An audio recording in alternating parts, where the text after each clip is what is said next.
Salam kudus saudara-saudaraku terkasih. Jumpa lagi kita di hari Minggu ini. Kita akan mendengarkan firman Tuhan.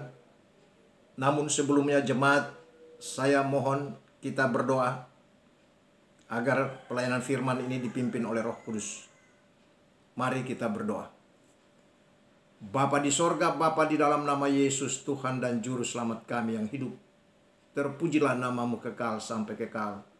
Kami mengucap syukur dan terima kasih Bapa.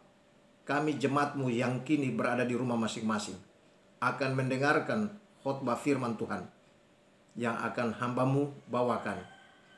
Oleh karena itu kami mohon bimbingan Roh Kudus yang akan membimbing kami ke dalam kebenaran untuk dapat mengerti, memahami, dan melakukan firman Tuhan ini. Dalam nama Yesus kami berdoa dan mengucap syukur kepada Bapa di sorga. Amin. Saudara-saudara yang terkasih dalam Tuhan, topik khotbah pada minggu ini adalah Allah dekat dengan kita jika kita dekat dengan Allah. Untuk itu jemaat, kita akan membaca dari kitab Matius pasal 24 ayat yang ke-12. Demikian firman Tuhan. Dan karena makin bertambahnya kedurhakaan, maka kasih kebanyakan orang akan menjadi dingin. Bagian yang kedua diambil dari Kolose pasal 3 ayat 5 dan ayatnya yang ke-8. Demikian firman Tuhan. Karena itu matikanlah dalam dirimu segala sesuatu yang duniawi, yaitu percabulan, kenajisan, hawa nafsu jahat, dan juga keserakahan yang sama dengan penyembahan berhala. Tetapi sekarang buanglah semuanya itu, yaitu marah, geram, kejahatan, fitnah, dan kata-kata kotor yang keluar dari mulutmu. Bagian ketiga yang kita baca adalah dari dalam kitab Kolose pasal 3, ayat 1 dan ayat yang kedua. Karena itu kalau kamu dibangkitkan bersama dengan Kristus, carilah perkara yang di atas, di mana Kristus ada, duduk di sebelah kanan Allah. Pikirkanlah perkara yang di atas, bukan yang di bumi. Berikut kita membaca dari Mazmur pasal 73 ayat yang ke-25 sampai 28. Demikian bunyi firman Tuhan. Siapa gerangan ada padaku di sorga? Selain engkau tidak ada yang kuingini di bumi. Ayat 28. Tetapi aku suka dekat pada Allah. Aku menaruh tempat perlindunganku pada Tuhan Allah, supaya dapat menceritakan segala pekerjaannya. Dan kemudian bagian berikut diambil dari Filipi pasal 4 ayat yang ke-8. Kita buka kitab suci sama-sama. Saya membacakan untuk jemaat, demikian firman Tuhan. Jadi akhirnya, saudara-saudara, semua yang benar, semua yang mulia, semua yang adil, semua yang suci, semua yang manis, semua yang sedap didengar, semua yang disebut kebajikan dan patut dipuji, pikirkanlah semuanya itu. Saudara-saudara yang terkasih, Tuhan Yesus dalam khotbahnya kepada para murid pada waktu itu, di ayat yang ke-12, Tuhan Yesus katakan bahwa kedurhakaan makin bertambah, kasih makin menurun. Di sana Tuhan Yesus memberikan nasihat ataupun petunjuk kepada para murid tentang bagaimana peristiwa-peristiwa yang akan terjadi di akhir zaman. Karena di dalam Matius pasal yang ke-24, kita ketahui bersama bahwa di sana ada 3 tanda. Tanda umum, tanda khusus, dan juga ada tanda anak manusia. Nah, yang ingin kita ungkapkan di sini, yang ingin kita angkat di sini adalah tanda umum. Tanda umum itu artinya sejak dulu juga sudah ada. Sebagaimana dikatakan di dalam Matius pasal yang ke-24. ayatnya yang ke-12 dikatakan di sana, karena makin bertambahnya kedurhakaan. Kalau makin bertambah itu artinya kedurhakaannya sudah ada. Hanya frekuensinya makin hari itu makin meninggi. Makin bertambah artinya makin meninggi. Sedangkan kasih kebanyakan orang menjadi dingin. Artinya kalau dulu kasih itu meninggi, ya, dulu kasih itu betul-betul luar biasa, ya. Di dalam jemaat mula-mula memang kasih itu luar biasa, sangat nampak sekali. Tapi makin hari dia mengalami penurunan. Sedangkan yang bertambah, ya, bertambah naik itu adalah kedurhakaan. Nah, yang menjadi pertanyaan, kedurhakaan, bentuk kedurhakaan itu yang seperti apa? Yang pertama, kita secara umum saja. Kita melihat bahwa misalnya dalam bangsa kita, kalau kita tonton di televisi dan sebagainya atau di media-media cetak, kita lihat di sana bagaimana masalah sapaan saja.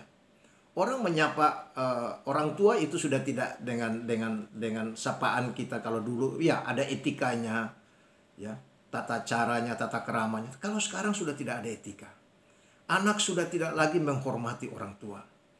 Nah, bagaimana? Kita lihat, kita tonton di televisi orang menyapa, misalnya kepada Bapak Presiden saja. Orang sudah tidak menghormati dia sebagai kepala negara, kepala pemerintahan, ya, dan juga sebagai presiden. Mereka mengungkapkan kejelekan beliau dalam bentuk fitnaan, ya, sinis, menghina dan lain sebagainya.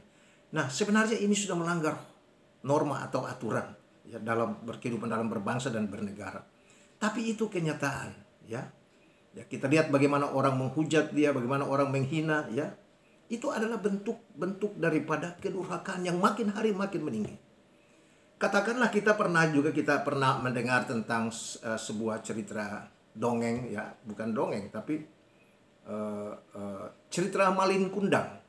Bagaimana Malin Kundang itu dia durhaka terhadap ibunya, ya. Ya. Itu terjadi di Sumatera Barat. Ya. Ya, bisa saja kisah itu benar. Tapi itu adalah bentuk bagaimana seorang ibu yang melahirkan dia, dan ketika dia sudah menjadi orang hebat, ya, katakanlah seorang kapten kapal, katakanlah, ketika ibu untuk menaiki kapal, dia sudah tidak menghargai, dia tidak kenal, seolah dia mengatakan bahwa itu bukan ibu kandungnya. Nah, ini anak durhaka namanya. Nah, kedurhakaan itu juga berada di dalam jemaat. Itulah sebabnya Tuhan Yesus di dalam khotbahnya itu mengatakan bahwa, ya, menjelang akhir zaman itu makin bertambah kedurhakaan. Kedurhakaan itu dalam bentuk yang sederhana saja.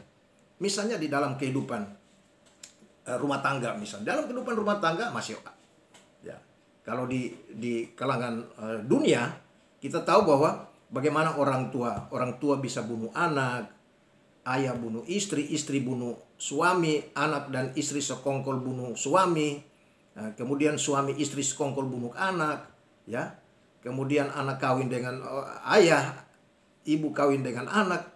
Nah, ini kedurhakaan yang dan sangat luar biasa sekarang terjadi. Nah, hal ini juga terdapat dalam gereja. Contoh misalnya, kita melihat dalam bentuk kedurhakaan, bagaimana jemaat Galatia meninggalkan Allah yang mereka sudah sembah, mereka sudah kenal, mereka berbalik menyembah berhala dan lain sebagainya. Ini bentuk kedurhakaan. Kemudian misalnya dalam 1 Korintus pasal 5, juga di sana anak durhaka. Bagaimana anak yang kebetulan hidup, ya, bercabul dengan istri bapaknya, ya. Jadi berarti kan ini mama tiri namanya.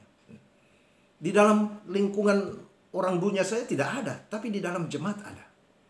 Kemudian dalam bentuk yang lain anak durhaka, katakanlah Yudas. Yudas yang begitu dekat Tuhan Yesus, tapi kemudian dia menjual Tuhan Yesus dengan 30 keping perak. Ini adalah bentuk dari kedurhakaan. Bentuk yang lain Saul. Saul diurapi, diangkat jadi raja. Tapi kemudian dia pergi menyembah berhala. Nah, dalam bentuk-bentuk yang lain. Oleh sebab itu, karena tensi frekuensi daripada kedurhakaan ini di akhir zaman makin meninggi, Tuhan Yesus sendiri menegaskan kepada murid-muridnya dan juga pesan itu kepada kita bahwa kita harus waspada. Kita harus waspada bahwa frekuensi daripada kedurhakaan ini makin hari makin meninggi. Ya.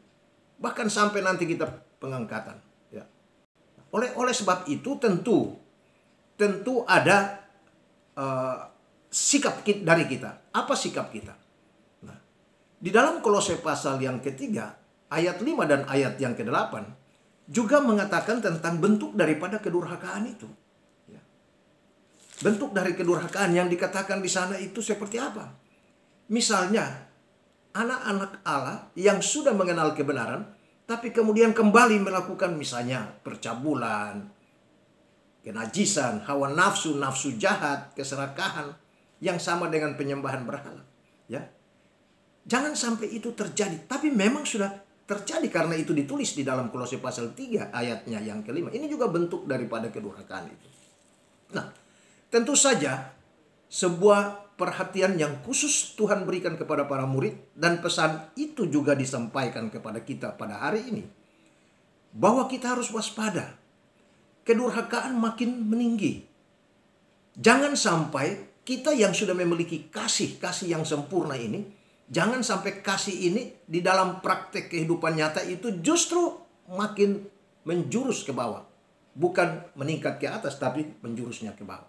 Karena itu, Tuhan Yesus mengingatkan para murid, juga mengingatkan saudara dan saya, bahwa hari ini kita tahu bahwa kedurhakaan, kalau saudara menonton di televisi, nonton di handphone saudara, luar biasa.